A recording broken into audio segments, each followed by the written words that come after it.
What's up, Jacks? Matt Goodlow here with your Geekcast, episode number 9.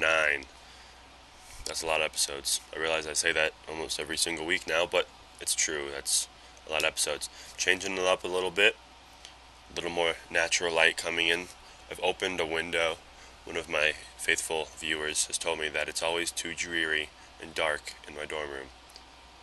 Apparently she didn't get the memo that this is in fact a Geekcast, and that is what we do. Whatever, it's cool. I've opened a window for you. So Katie Schmazel, stop giving me crap. Alright, onward. Today's issue is about building for the future. So, messing with the camera, sorry.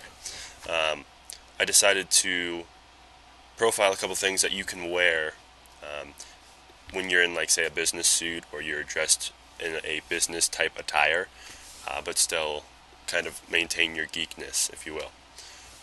So the first thing that I've seen was cufflinks.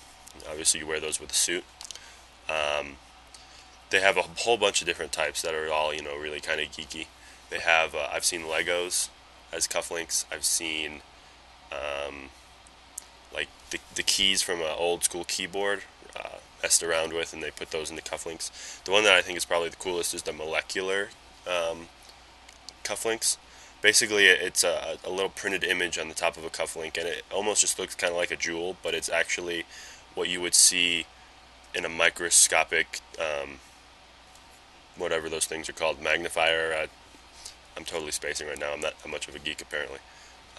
But like an electron microscope, that's it. So they have like dopamine, what that would look like, caffeine, and I think there's one other one. So those are pretty cool. And they also come in earrings, actually. So the ladies always can show off their geek side and still look professional and all that too.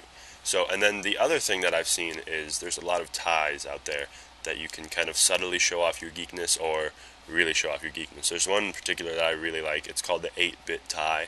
And it's a clip-on tie because if you actually tied it like a normal tie, it wouldn't look the way it's supposed to. But it looks like it's an old, from an old video game from like the NES or the Super NES. It's 8-bit, so it's all like pixelated and it's pretty neat.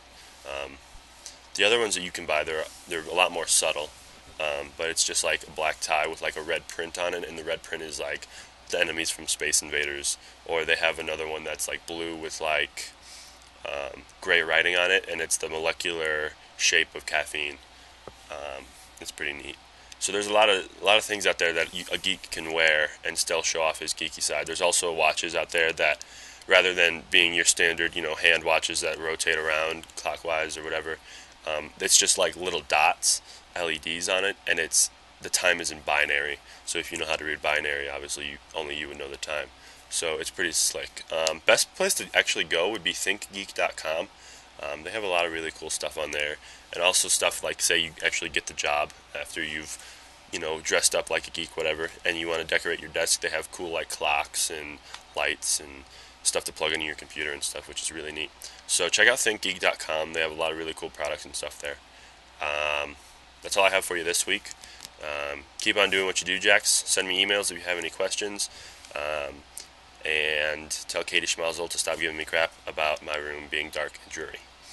Alright, I'll see you next week, Jacks. Have a good one.